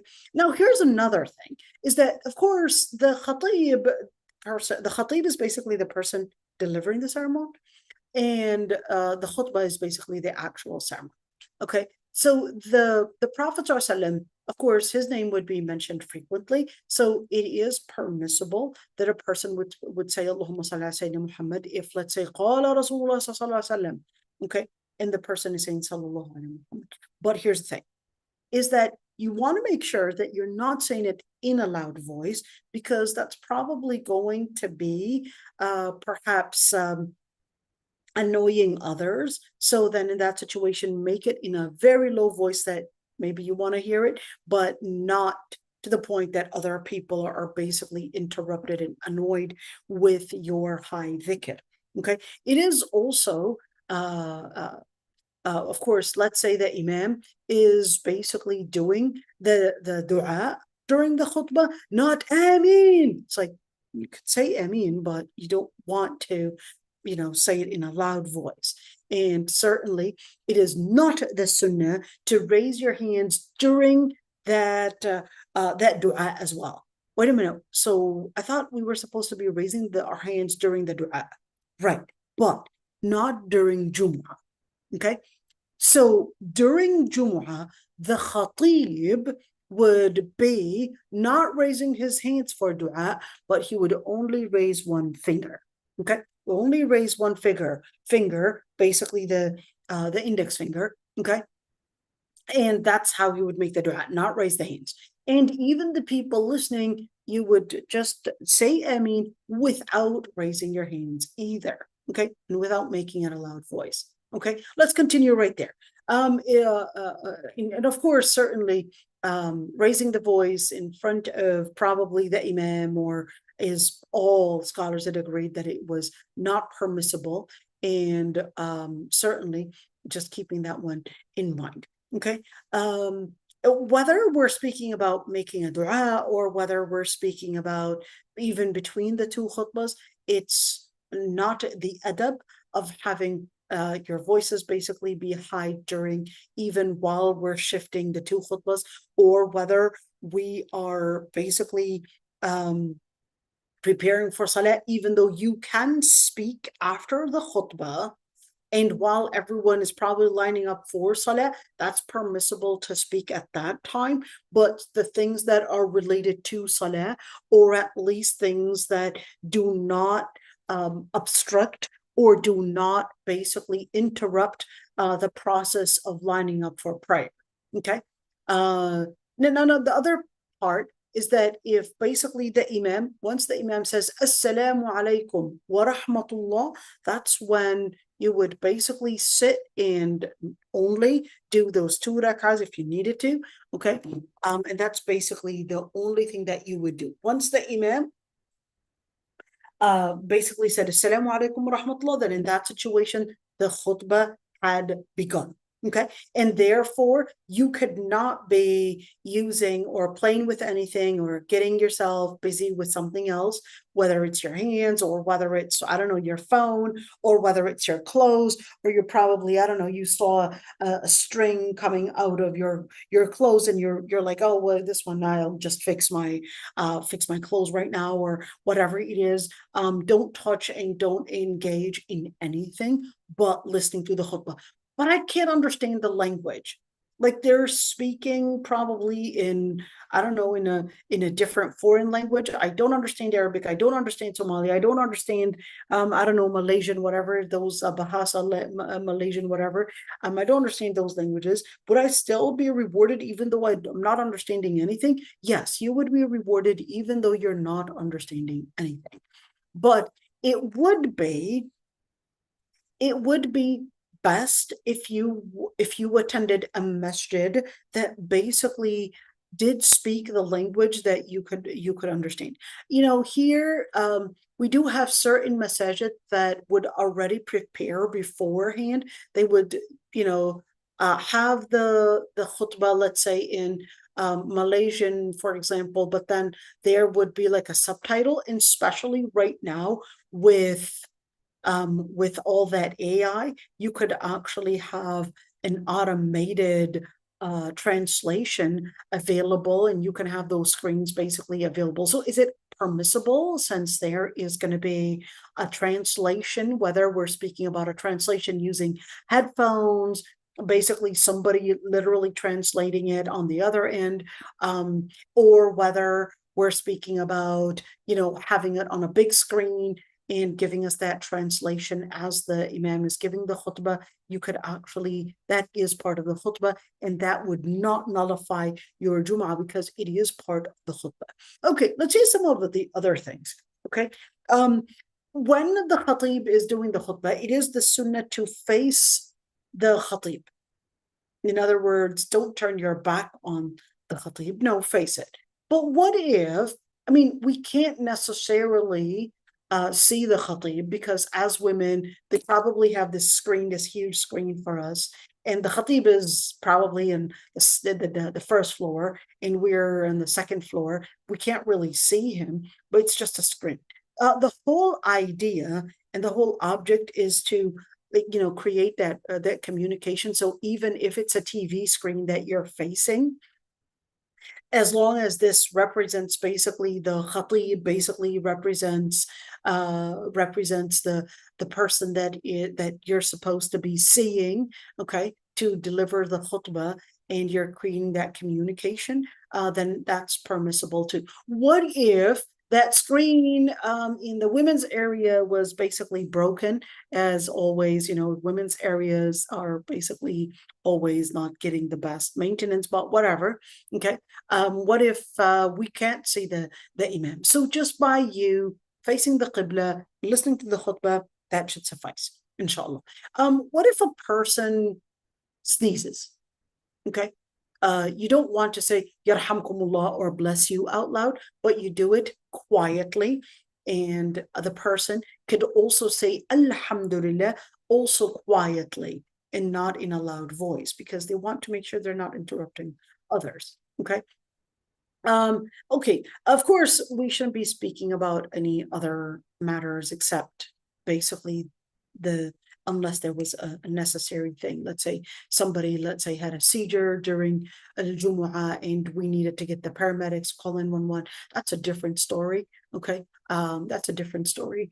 And there has to be that preparation within as well the masjid, and those that are taking care of the masjid, that there are those times when possibly somebody gets a seizure, maybe, a dangerous thing happens, that there has to be maybe some people that are trying to do what is necessary to keep everything basically in place, whether it's a fire, basically drill happening, or somebody falling, somebody, I don't know, fainting, whatever it is, that there has to be that trained let's say trained team to be on the call and do what is necessary, or even organize probably the patrol, the people on the street, all of that. That's part of organizing for Salat al-Jum'ah. Okay, and such volunteering, especially for boys. Okay, especially for boys, definitely.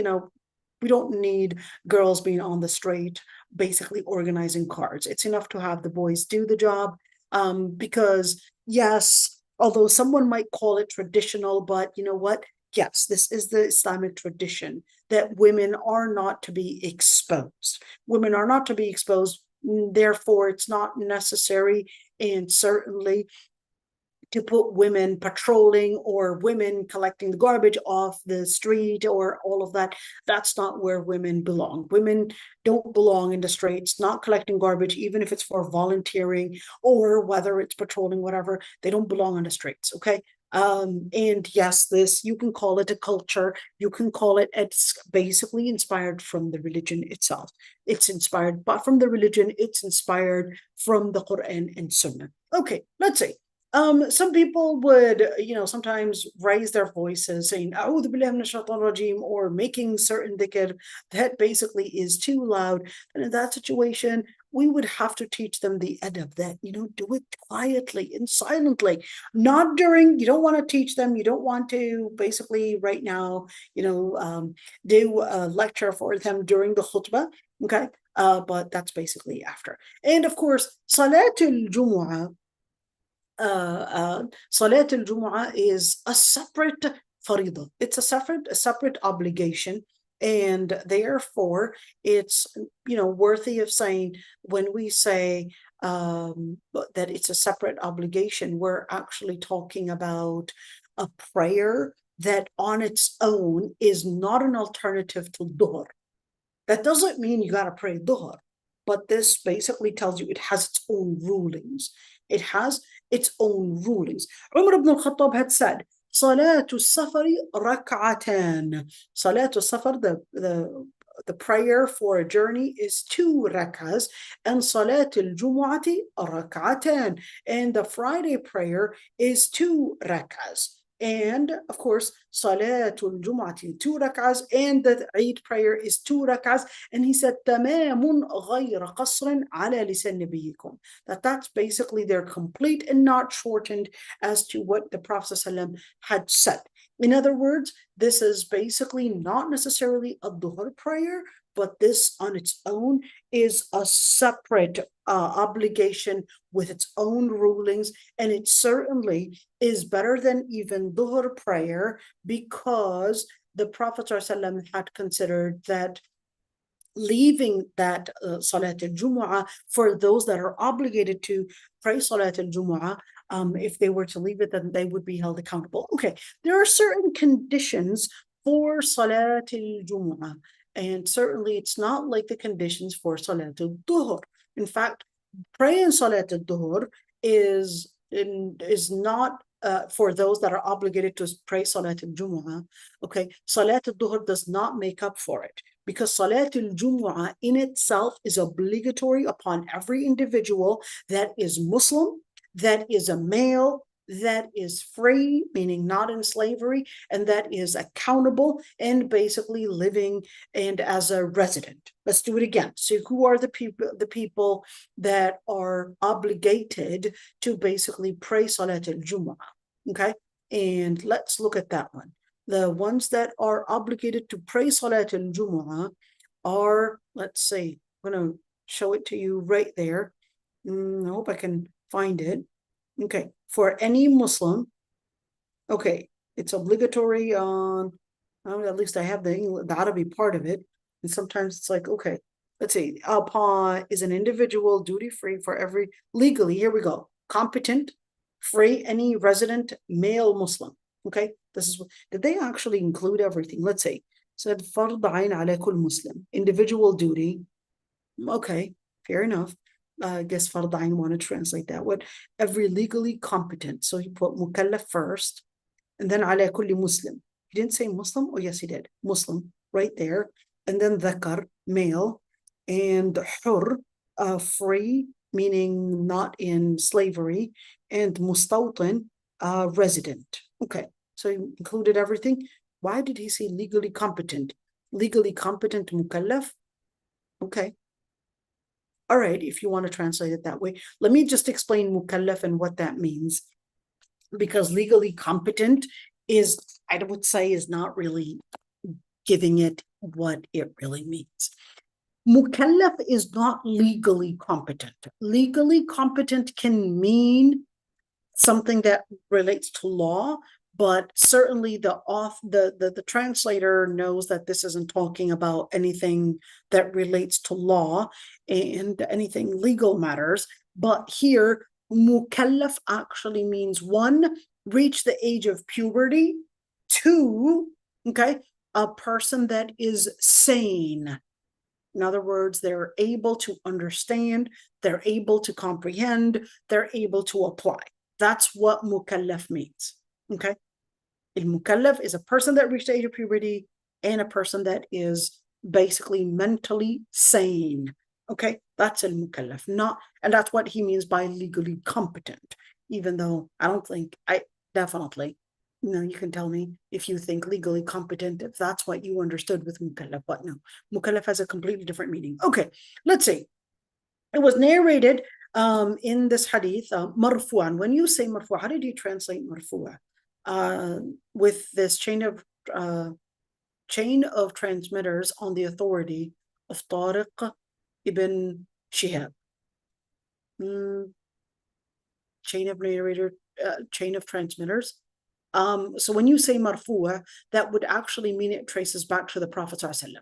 Okay, all right, let's say الجمعة حق واجب على كل مسلم في جماعة إلا 4 عبد مملوك أو امرأة أو صبي أو مريض. This is a key hadith. What does it say? That performing Jum'a in congregation is obligatory upon every Muslim, number 1, with 4 exceptions. So 4 people are basically exempt from praying Salat al-Jumu'ah, meaning exempt, meaning it's not obligatory upon them. 1, a slave, a woman, a boy, and a sick person. Okay?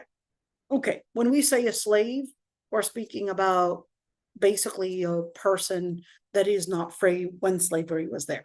A woman. So a woman is not obligated to pray Salat al-Jumu'ah. What if she does? That's permissible. Is it better for her to pray Salat al-Jumu'ah or better for her to pray at home? Differences of opinions between scholars. Why would they have differences of opinions? Because the Prophet ﷺ had mentioned that a woman praying at home is better for her than praying in his own masjid. Meaning al-Masjid al-Nabawi. Okay, now some scholars actually recommended that that women would have a certain spot, so it's have their own masjid, salat in makhda'iha. It's like her own room basically has her prayer spot. Okay, that's something that some scholars recommended, that in her room that there would be like a prayer mat and probably the Quran there and maybe the tasbih right there. And that would be like her corner for dhikr. Some scholars recommended that. Okay, that's a corner for dhikr. That's that corner for dhikr. Do I have to? You don't have to have a corner for dhikr, but you can have a corner for dhikr. And it's it definitely encourages that there's that area of dhikr. But do I have to have a prayer in a corner for dhikr? Some scholars actually prefer that you don't have a corner for dhikr. Why?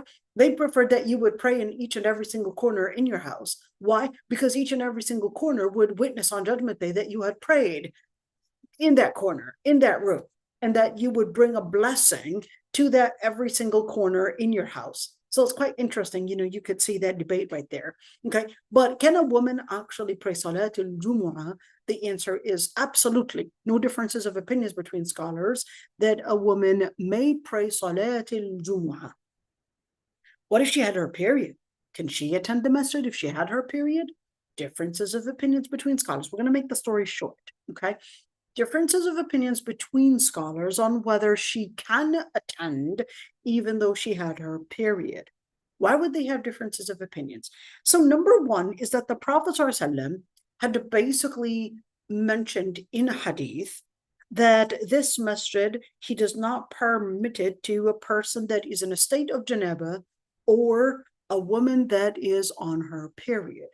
But here's the thing. This hadith, there are differences of opinions between the scholars of hadith that on the authenticity of this hadith. Is it authentic? Is it hasan? Or is it even da'if? Okay. Number 1. That is one of those evidences. The second evidence, they said, well, the Prophet ﷺ for Salat al-Eid, he ordered that the women would go, even the women that are not married, the younger women, even al-Huyyad, even the women that had their periods, would basically attend Salat al-Eid, but يعتزلن, what they would basically avoid or stay away when it's prayer time. They would basically avoid the prayer group. In other words, not sit in the area where everyone's praying. In other words, create the space for them. Okay. So in that situation, well, how did they have, with these two hadith, how did they say that it was differences of opinions between scholars? Number one, they had differences of opinions on the authenticity of the hadith, at least the first one. Okay. Number two, okay, what if she's there just to listen to the khutbah, just to listen to the dars? Okay. Well, if it wasn't going to be occupying the space for those that want to pray and those that basically are praying, then in that situation, let's say it's spacious enough, but the sister just wants to listen to the khutbah. She's not, in the prayer area, and she was sure that she wasn't going to contaminate and pollute the place. Okay, then that's that area of differences of opinions between scholars. Some scholars said she didn't enter the masjid except passing by to probably maybe get her son picked up from the masjid, and that's basically she's just passing by and not necessarily listening to a dars or listening to a khutbah or listening to I guess a Quran lesson or whatever. That's that area of differences of opinions. I'm not going to go in details with that one, just because I talked about it too many times, so I'm not going to repeat it. Okay, so can a woman, let's say in that situation, attend basically situation where she doesn't have her period and attend khutbah al-Jum'a and Salat al-Jum'a? Yes. Does she have to redo her Jum'a and actually pray Dhuhr?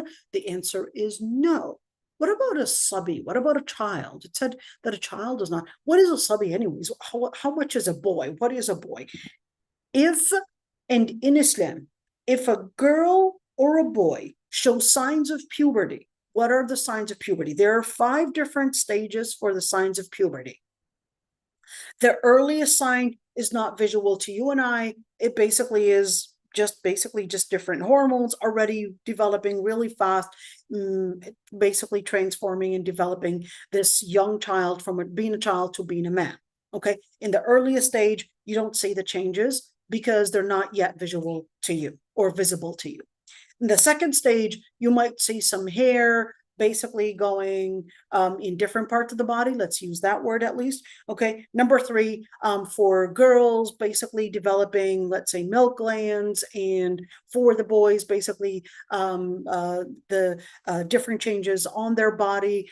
You can see muscle mass is starting to change. You could see voice starting to change. Number 4, you could see, hey, not only muscle mass, not only basically certain changes on the reproductive system, certain hair, and basically certain changes on the jaw bones and different things. And for the girls, basically, of course, getting more sensitive, becoming, you could see the hormones basically changing, even their physique, even their body. They're starting to get hips, widened hips, narrower waist, etc. Their body is basically changing in its structure. And then finally, the girls basically starting to get a period. That's the 5th stage. The boys basically starting to produce semen, which they would basically see it, or at least get in their wet dreams. Okay, so that's basically what we would consider as the person that is an adult. Okay, now when are they, and in which stage of these stages are they considered boys? The stage is not necessarily one day, but we're speaking about once they are showing stages and those stages are starting to appear, that's when we would start considering them as a woman and as a man. Once we're starting to see those stages developing, that's when we would train them in starting to take in account a lot of the different restrictions, a lot of the different mannerisms, basically in regards to Salat al-Jum'a possibly, maybe hijab, maybe the different rulings in relationship to dealing with the other gender and all of that, that's basically how we would let them know that their body is right now dealing with the world around them completely different than how it was before, and that they are held accountable. Okay. Il-marid, when we say somebody that is marid, somebody that is sick, what is the definition of sick? Somebody that is sick meaning, one, if they were to attend Jum'ah, that their illness would probably make it worse. In other words, their illness would basically by their attendance, they would get basically worse or even more sick. And two, or it would delay the process of their healing. Okay, that's what it means, a person that is sick. But if a person, let's say, is ill, but their attendance would not change the situation that they are in, okay, so their attendance is not going to make their illness worse or is not going to slow down the healing process, then they would be obligated to pray. So let's say in the hadith, in fact, a man said that he was blind. And then the Prophet, he was coming to the Prophet and said, "No, I'm blind. I can't attend the prayer, the congregation, and it's hard for me." So the Prophet dismissed him, and then he got Jibril alayhi salam coming to him, and he said, "Can you hear the adhan?" He said, "Yes, I can." He said, "Then attend the masjid." So just because somebody is blind, for example, that doesn't mean that they cannot attend, because attendance is not going to delay the healing process or slow down the healing process, or even make their illness worse. Okay, so that's what we mean by somebody that is ill. Unless, let's say, they didn't have a mean of transportation, then that's a different story. Okay. The Prophet ﷺ had said, "Man kana yu'minu billahi wal yawmil akhir fa'alayhi al-jum'atu yawm al-jum'ah illa maridan aw musafiran aw sabiyan aw mamluka." The Prophet ﷺ said in this hadith, whoever believes in Allah subhanahu wa ta'ala and the last day must perform Jum'ah in congregation with 4 exceptions: a sick person, a traveler, a boy, or a slave. Okay, so when we say a traveler, so a person that's traveling, like we don't have to, what if I'm traveling to a country and I'm not necessarily a resident there? Okay, I'm just there for a month or two. Then should I actually attend Jum'ah? It's best khurujan min al-khilaf, to stay away from the differences of opinions. Okay, but if you are a traveler, you're actually not obligated for Jum'ah, unless, what is a mustawtan? What is a person that is a resident? What does that mean? Do you have an address there? Is there a specific area that you right now consider home? Well, my hotel, does that, it's a hotel. It's a hotel. It's not your home. It's not your physical address. Okay, then in that situation, if you're a traveler, you don't have to basically attend Jum'ah. Okay, and certainly if a person is basically attending Jum'ah, okay, even though it's not obligatory on a person that is traveling, okay, if they're attending Jum'ah, that would be permissible. Okay, because certainly they would be attending Jum'ah even during Hajj. Okay, and they would only perform Jum'ah and not necessarily perform doer. Okay, that's it. You're coming in, and even though you're a traveler, it would be accepted. And what is that really excluding? That's basically excluding the different Bedouins that probably take their camps, and they would take their tents and all of that. And those people, they don't have to perform Jum'ah. Okay, for the woman, okay, for the woman, of course, he said, Ibn al-Mundar had said, "Ajma'u." Let's look at this. Scholars unanimously agree that the Jum'ah prayer is not obligatory upon women, and that if women go to the mosque, listen to the Friday khutbah, and perform the Jum'ah prayer, this serves instead of performing their duhr. Pretty straightforward. Nothing to translate about that one. And therefore, that's the same thing. So same thing if we were talking about an ill person. If they attend, then that's permissible. And they don't have to pray. They don't have to pray duhr because they attended. No. Okay. So that was basically making it easier for them. But if they still choose to pray Jum'a, well, good for you. Okay. There are certain conditions for praying Jum'a. Number one is that the performing it on its due time. Well, when is its due time? Pay attention to this one. Remember the question that I basically had said about the children, or not children, let's call them, now they're big guys, probably at school and or at work, and they're not given the permission to attend the Jum'ah prayer in the masjid. All right. So that's the question. When is the timing for it? Scholars actually had differences of opinions. Majority actually said that it is during the time ba'd az-zawal. Okay. Majority of the scholars actually said the Friday prayer is after the time when the sun is in basically in the middle of the sky, in when the sky the after meridian, basically. Okay, so most of the scholars had said that Jumu'ah prayer and its window of timing is duhur timing. That's the majority, but not all. Okay, not all scholars had said that, especially al-Hanbali madhab. They actually made that window be a bigger window than duhur prayer. Some scholars actually said that no, you can pray it even before zawal, even before zawal, and that's why he said وَأَدَاؤُهَا قَبْلَ الزَّوَالِ مَحَلُّ خِلَافٍ بَيْنَ الْعُلَمَاءِ. So there are differences of opinions in the place of controversy to perform it before meridian. And that's that area. Those students that are in the school that were not given the pass to leave the school, and they were only given the permission to do their Jumu'ah prayer during lunch hour, then that's a considerable opinion.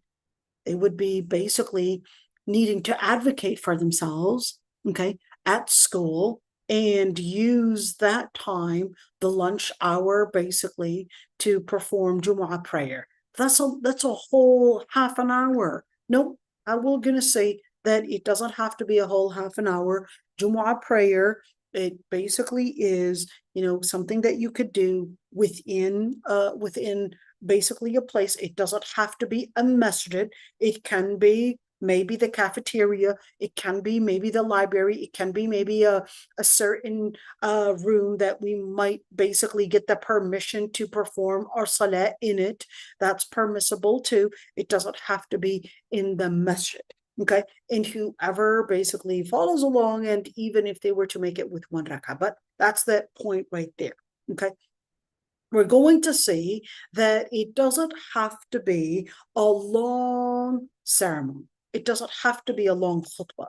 It can actually be a short khutbah, and you'll see in just a bit. Okay, if a person does not necessarily make the whole Jum'ah, so if a person follows along, من أدرك ركعة من الجمعة فقد أدرك الصلاة. If a person basically manages to reach out for one rak'ah, okay, for one rak'ah, what does that mean? While the imam is in the state of ruku', whether you were in the first rak'ah or in the second rak'ah, meaning you came in, okay, and the imam was on the first rak'ah, and you basically were there making it the first rak'ah, good for you, you just made your first rak'ah. But let's say you came in late, and the imam was in the second rak'ah, and while in the state of ruku', you made it while he was in a state of ruku', yes, good for you. Then now you would make up only the first rak'ah that you had missed. You had made it for Jum'ah. Congratulations. But if you came in and it was the second rak'ah and the imam was rising from the ruku', follow along, but bad luck, you missed your Jumu'ah, but congratulations, at least you got the intention to come in for that congregation, but next time, hope you are earlier, but you don't pray Jumu'ah. You pray and make up that, you join along with them, okay? Join along with them. They rose from the second rak'ah, join along with them, but make your takbirat ihram, join along with them, but you would pray 4 rak'ahs as duhur. You would pray it 4 rak'ahs as duhur and not as Jumu'ah, because you didn't make it for that rak'ah. Then you would pray it as Jumu'ah. If it's a man, if this happens 3 consecutive times, then Allah subhanahu wa ta'ala just sealed your heart that you are a hypocrite. Nas'allah al-afwa al-afiyah. Okay, so this is basically right there. Another thing is that it is obligatory that before Jumu'ah prayer that there would be 2 khutbahs. 2? Well, why 2? Because the Prophet ﷺ had done 2 khutbahs, and Ibn Umar had also said the Prophet ﷺ used to perform 2 khutbahs, and he would sit in between them. Okay, so in order to make that khutbah, like, does it have to be like super long? No, you could say, Inna alhamdulillah, nashhadu an la ilaha illallah, wassalatu wassalamu ala rasulillah, ibadallah, ittaqullaha haqqa tuqatihi, and probably read maybe an ayah from the Quran, okay? And probably say, brothers, you must remember to lower your gaze, because Allah subhanahu wa ta'ala will hold you accountable, and it has a big effect on your hearts. And then that was the first khutbah, end of the first khutbah. Sat down, and then got up, and then continued to probably remind them of another thing. You have to be tentative to listening to your classes, and you have to make sure that you're doing good with your school, because we need strong Muslims. End of the second khutbah. That's it. قد قامت الصلاة, قد قامت الصلاة, and that's it. Those 2 khutbahs. That was this 2 khutbahs. Okay, it doesn't have to be long. That was it. That we just did 2 khutbahs right there. Okay. So what are the things that have to be in the khutbah? Number 1 is that Alhamdulillah, Ashhadu an la ilaha illallah, reminder for taqwa Allah, reminder for the people to basically have taqwa. Okay, read an ayah. Okay, but the shortest khutbah ever to be done was done by this Tunisian scholar. His name is Tahir ibn Ashur. What happened? So he basically prepared for a khutbah, but then he noticed that women were in large numbers in the market. So while he was on the pulpit, he made the shortest khutbah, and he said, whose women are these that are basically in large numbers in the market? Scolding the men. It's like, why are you not advising your women that they don't need to be shopping and out in the market and dealing with men like that? That was the shortest khutbah ever to be done. Just scolding them. Where's your taqwa? Where's your adab? You shouldn't be wandering around in shopping malls just for the sake of shopping and basically just spending some time. This is not appropriate. Okay. All right. Let's see. And certainly, if you were to look at it, Ibn al-Qayyim basically explains that if you were to look at the adab and basically the different inspirations, you would see that the Prophet ﷺ, he would be making those khutab in where it contained the guidance, it contained a reminder of Tawheed, it reminded them of Allah subhanahu wa ta'ala's power, reminded them of faith, reminded them of making basically the da'wah, in other words, inviting others to Islam, and reminding them of the great things about Allah subhanahu wa ta'ala, reminding them of the judgment day and the fearing judgment day, and fearing basically the consequences of the wrong things that they would be doing, and remembering Allah subhanahu wa ta'ala's magnificence and his names and attributes. So that's basically the whole thing about khutbah al-Jumu'ah. And certainly it doesn't have to have some kind of, articulation, special articulation. Some people are really skilled in giving orations, but that doesn't necessarily mean that that has to be in the khutbah. As long as it contains the reminder, that's all that matters. And all that type of long orations and making it, in a way that is probably irrelevant to what they're talking about and irrelevant to the situation is just definitely going off track. And all you need to do is just take the Prophet ﷺ as a good example. It doesn't have to be a long khutbah, and that's all that is needed. Okay, the Prophet ﷺ, there were certain things that the Prophet ﷺ was also doing in a khutbah where he would be really passionate. Okay, the Prophet would be really passionate about the khutbah. In fact, it would see that his eyes were getting red, his voice was loud to basically demonstrate the passion. Okay, it wasn't loud to meaning yelling. It was basically to demonstrate passion and seriousness, as if he was basically warning them about an army that is coming. And certainly this khutbah, it is the sunnah to have like a pulpit that the imam would be on, but that's not necessarily obligatory, but it's a sunnah. And taking something as a sunnah is basically giving us, let's say, this special honor, the sacredness, and it's seeing that sacred position, the sacred speech, and all of that is basically important to see. And certainly when the Prophet ﷺ would go, he would basically say Assalamu alaikum wa rahmatullah, and then sit. And after the mu'adhin would make the adhan, that's when the Prophet ﷺ would go up on the pulpit once the adhan is done, and then make it the khutbah. Okay, and then it is the sunnah to sit in between those two khutbahs. Okay, and certainly it is also the sunnah to have a stick. First of all, the sunnah to basically stand while giving the khutbah that is for the imam.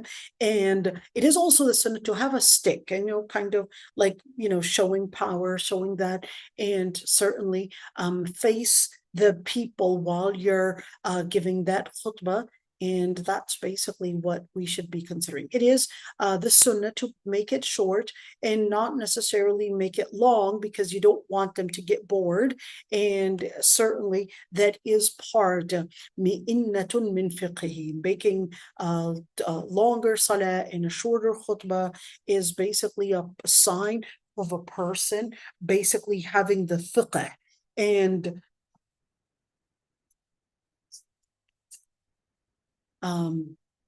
it certainly, it is the sunnah to basically, of course, make the khutbah relating to the matters that relate to them. So you're not going to be talking about something that is irrelevant, something that is not relating to their life, but you're going to relate to something that relates to them. And certainly you want to make sure that it is something that is increasing their iman, increasing their deen, increasing their commitment. That's the most important thing about al-khutbah itself. And certainly Salat al-Jumu'ah is 2 rak'ahs, unanimously agreed upon. It's done in a loud qira'ah, and it is the sunnah to read in the first rak'ah after in the first rak'ah, basically read Surah Al-Fatiha and Surah Al-Jumu'ah, and in the second rak'ah to read Surah Al-Fatiha and Surah Al-Munafiqeen. But that's not something that you necessarily have to be consistent with. There was another narration that the Prophet ﷺ read the Fatiha and Surah Al-A'la, and in the second rak'ah with Hal Ataka Hadithul Ghashiyah. But it doesn't necessarily mean that it has to be basically read. These are the only 2 surahs. But let's say the imam was talking about let's say the importance of adab and akhlaq, and he wanted to read Surah Al-Hujurat, that's absolutely fine. Or probably wanted to talk about inheritance and how people are not distributing inheritance properly, etc., and probably read maybe in Surah An-Nisa, maybe that's permissible as well. So this is it. I know it was a very long one because we had to complete Salat al-Jumu'ah, right? Let's see right there the questions. Can you briefly advise on qaida for missed prayers for the past, and is it mandatory? How to go about with it? Okay, so scholars actually had differences of opinions on the missed prayers, whether you have to make it up. Let's say we're speaking about making it up. Let's say you were not praying until the age of 20, for example. Okay, and at the age of 20, that's when you started becoming more committed to your prayer. What about those prayers that you had missed between the age of, let's say, 13 and 20? Okay, do you have to make up those prayers or not? Differences of opinions between scholars. Why did they have differences of opinions? They had differences of opinions because Allah subhanahu wa ta'ala said, Inna as-salata kanat ala al-mu'minina kitaban mawquta. That prayer is basically prescribed at a specific timing. Now, the Prophet ﷺ said, "Man nama an salatin aw nasiyaha falyusalliha idha dhakaraha." In another hadith, the Prophet ﷺ said, whoever oversleeps a certain prayer or forgets a prayer, then they should pray it as soon as they remember it or as soon as they're aware of it. So the first opinion basically said, well, no, they cannot make up those prayers because it was supposed to be at a designated time. And therefore, making it up was exclusive to those that had forgotten about it or those that had overslept it.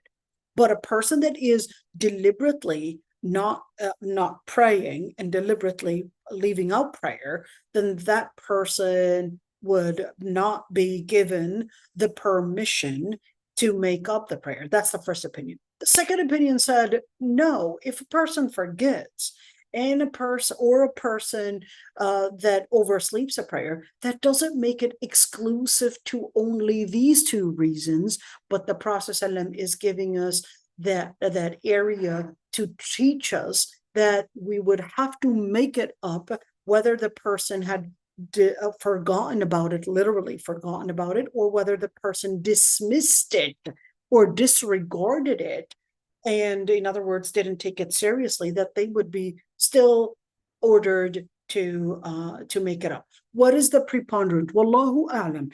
If the person had deliberately left their prayer and was not praying it on time, then in that situation, the tawbah tajubu ma qablaha, tawbah, and basically repenting to Allah subhanahu wa ta'ala, that inshallah that would basically be what inshallah enough, and no need to basically make up all the other missed prayers.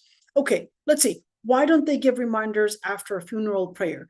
Oh, there is a reminder after a funeral prayer that's basically on the gravesite. That's their reminder. When they talk about moving your car or blocking others, what? Okay. Is it permissible to raise hands for dua but not preferred? No. During khutbah al-Jum'a, you don't raise your hands during khutbah al-Jum'a. That wasn't the sunnah. Okay. So basically people do it all the time. Well, they needed to learn their fiqh. Is it permissible to do nikah right after Jum'a? Right after Jum'a? No. It's the sunnah there is a hadith where the Prophet ﷺ actually said to be intimate with the wife basically before Jumu'ah, not after. In other words, that's why that hadith that basically talks about being intimate with the wife before Jumu'ah, and basically doing the ghusl for basically being intimate, and also the ghusl for Jumu'ah. That's basically the sunnah.